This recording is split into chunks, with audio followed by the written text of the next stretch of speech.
Syria के अंदर जो मामलात इस टाइम हुए हैं, ज़लज़ला जो है सीरिया के एम्बेसडर की तरफ से मतलब ये स्टेटमेंट आई है कि किसी मुस्लिम कंट्री ने उतना मतलब सपोर्ट नहीं किया इस टाइम के अंदर मुश्किल वक्त में जितना हमारी नेबर कंट्री भारत की तरफ से उनको सपोर्ट दी गई है।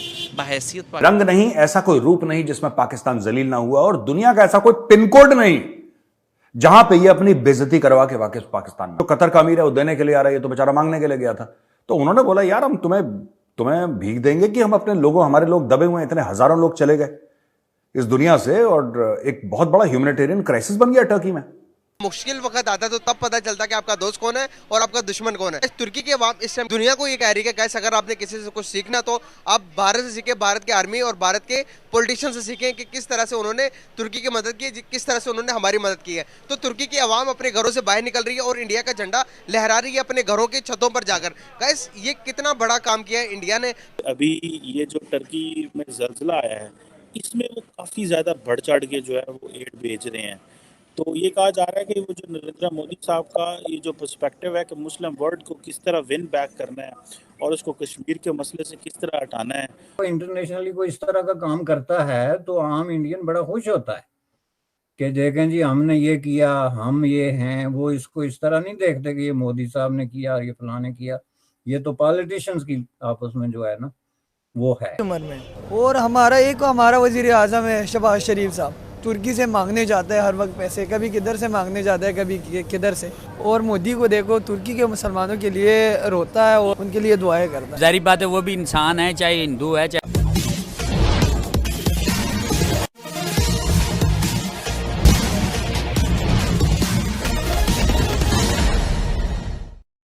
तुर्की की मदद करने के लिए दुनिया के अधिकांश देश सामने आए हैं, लेकिन गरीब मुस्लिम देश की मदद करने में मुस्लिम देश भी कतरा रहे हैं। यही कारण है कि जब भारत ने सीरिया की मदद करनी शुरू की तो सीरिया के लोगों के हाथ भारत के लिए दुआ में अपने आप खुद ऊपर उठ गए। आगे की चर्चा सुनते हैं। सीरिया के अंदर जो मामलात इस टाइम हुए हैं, ज़लज़ला जो है सीरिया के एम्बेसडर की तरफ से मतलब ये स्टेटमेंट आई है कि किसी मुस्लिम कंट्री ने उतना मतलब सपोर्ट नहीं किया इस टाइम के अंदर मुश्किल वक्त में जितना हमारी नेबर कंट्री भारत की तरफ से उनको सपोर्ट दी गई है। बहैसियत पाकिस्तानी, पहले तो मुझे ये बताएं किस तरीके से आप देखते हैं। जी बिल्कुल, जितना भी मुस्लिम कंट्रीज़ हैं उनको चाहिए कि वो सपोर्ट करें अपने लिहाज से। बाकी पाकिस्तान सपोर्ट नहीं कर पा रहा है क्योंकि पाकिस्तान की खुद की जो इकॉनमी है वो ऑलरेडी गिरी हुई है। पाकिस्तान के खुद के जो मामलात हैं वो किसी बेहतर नतायज में नहीं हैं और कर्ज़े में डूबे हुए हैं। सारी चीज़ें आवाम के सामने हैं। किस चीज़ की यही हो सकता है पाकिस्तानी उनसे कर्ज़ा ना मांगे। इंडिया क्यों इतना आगे बढ़ रहा है, इंडिया क्यों सपोर्ट कर रहा है? बाकी सारे कहीं पे कोई वाक़या हो, श्रीलंका का मैटर हो जाए, कोई भी कंट्री का मैटर हो, इंडिया क्यों आगे बढ़ के सपोर्ट करता है? मेरे ख्याल से इंडिया की अपनी टेक्नोलॉजी और इकानमी वगैरह बेहतर है, वो सपोर्ट कर रहा है अपने लिहाज से। कोई होते हैं उनके बीच में ही कोई मफादात होते हैं। रंग नहीं, ऐसा कोई रूप नहीं जिसमें पाकिस्तान जलील ना हुआ, और दुनिया का ऐसा कोई पिन कोड नहीं जहां पे ये अपनी बेइज्जती करवा के वाकई पाकिस्तान में, जो कि एक बहुत छोटा सा मुल्क है लेकिन बड़ा अमीर मुल्क है, जहां पे फुटबॉल वर्ल्ड कप भी हुआ था अभी हाल ही में। उनका जो अमीर है, उनका जो हेड है, उनका जो हेड ऑफ स्टेट है, वो चला गया तुर्की गया, उसको बड़ा वार्म वेलकम दिया गया, पूरे प्रोटोकॉल के साथ रिसीव करा। उस आदमी ने जो देना दिलाना था दिया, वहां पे हेल्प करनी थी तुर्की की करी, हाथ जोड़ा वापस। ठीक है, सिर्फ यह बात थी। इससे पाकिस्तान के तन बदन में आग लग गई और फिर पाकिस्तानियों ने खुद को लॉजिक क्या दिया। यह बड़ी, जिसको कहते हैं ना साइकोलॉजी के अंदर अगर आप झांकें कि किसी मुल्क की, किसी कौम की साइकोलॉजी क्या है, तब आपको पता लगेगा कि कैसा सोचते हैं पाकिस्तानी। बहुत जरूरी है। सबसे पहले उन्होंने बोला यार हमारी बेइज्जती हो गई, हमारा प्राइम मिनिस्टर गया था, इसको क्या जरूरत थी जाने की। मतलब इन द सेंस कि गया नहीं शहबाज शरीफ, इसने जाने का अनाउंसमेंट करा था, उन लोगों ने बोल दिया हट। अब जाहिर सी बात है, जो कतर का अमीर है वो देने के लिए आ रहा है, ये तो बेचारा मांगने के लिए गया था।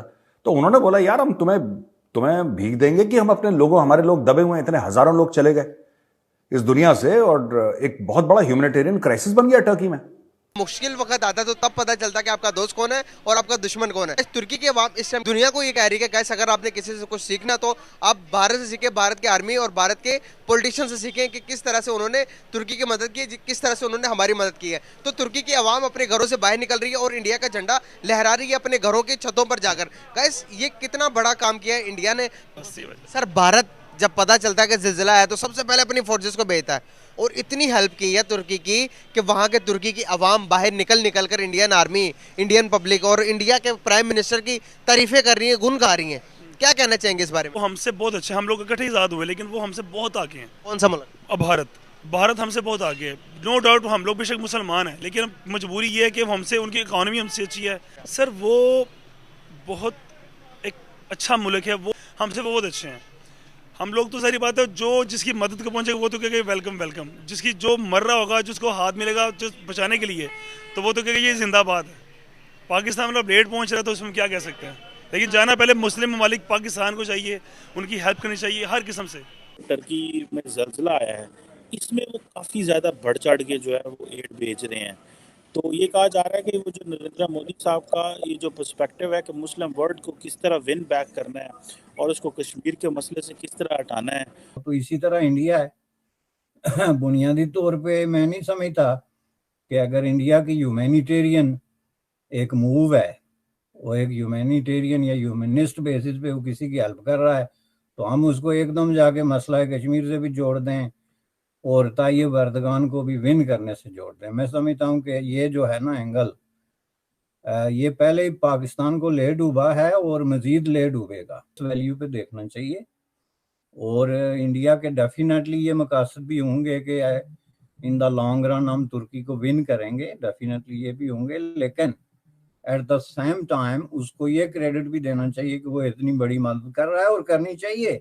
इतनी बड़ी इकोनॉमी, 5th लार्जेस्ट इकोनॉमी है, पैसे हैं उनके पास, और जाहिर है कि मुल्कों के पास जब इस तरह की फॉर्चून हो तो उनको लेस फॉर्चून पीपल और पीपल इन ट्रबल जो है उनकी मदद करनी चाहिए। ये कोई किसी पे आसान बिलीव करें, मैंने इसको जब देखा ना, मैं तो सोच नहीं रहा था ये हिंदू लीडर जो है, ठीक है, एक हिंदुओं का लीडर है, ठीक है, ये मुसलमानों के लिए इतनी मोहब्बत रखता है, ठीक है, इतनी कदर करता है, और वो उनके लिए रो भी रहा है। देखिए ज़रा, ये बहुत ही अच्छी चीज़ है, ठीक है, एक अच्छा इम्पैक्ट गया है। तो मैं इसके बारे में सोच नहीं सकता था, ना मैं कभी सोच सकता था मोदी इस तरह रोएगा।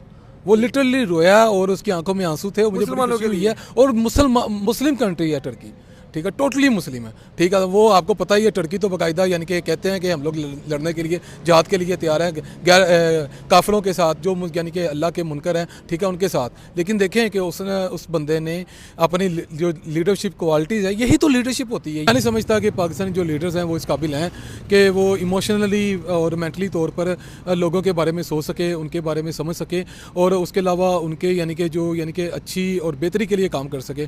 तो टर्की ने यानी कि अच्छा किया, मना किया है कि ज़ाहिर सी बात है वो ये वहाँ पर जाते, उनको वहाँ पर इनको प्रोटोकॉल देना पड़ता, इनके ऊपर इन्वेस्ट करना पड़ता। बड़ा ना सियासतदान है, आपको भी बताया हमें, थोड़ी उसने इतनी देर इंडिया पे हुकूमत की है। तुर्की और सीरिया की सीमाएं सटती है, दोनों मुस्लिम देश हैं, दोनों में भूकंप आया है, लेकिन लोग तुर्की की मदद करने ज़्यादा आ रहे हैं। सारे मुस्लिम देश तुर्की की मदद करना चाह रहे हैं।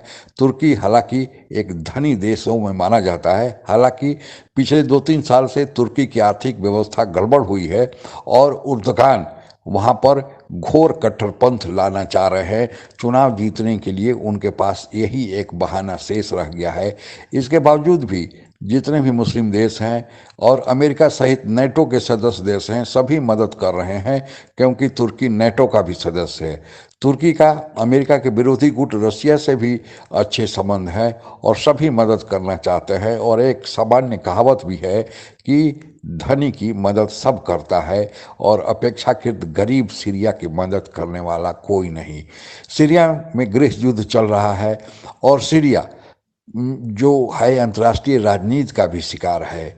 जो सीरिया में वर्तमान सरकार है उसकी मदद रूस कर रहा है या रूस उसकी समर्थन में है, लेकिन रूस खुद ही यूक्रेन युद्ध में फंसा हुआ है, इसलिए रूस ज़्यादा आर्थिक मदद नहीं कर सकता। और सीरिया में जो सरकार है उसका जो विरोधी गुट है उसकी मदद अमेरिका और उसके सहयोगी देश कर रहे हैं।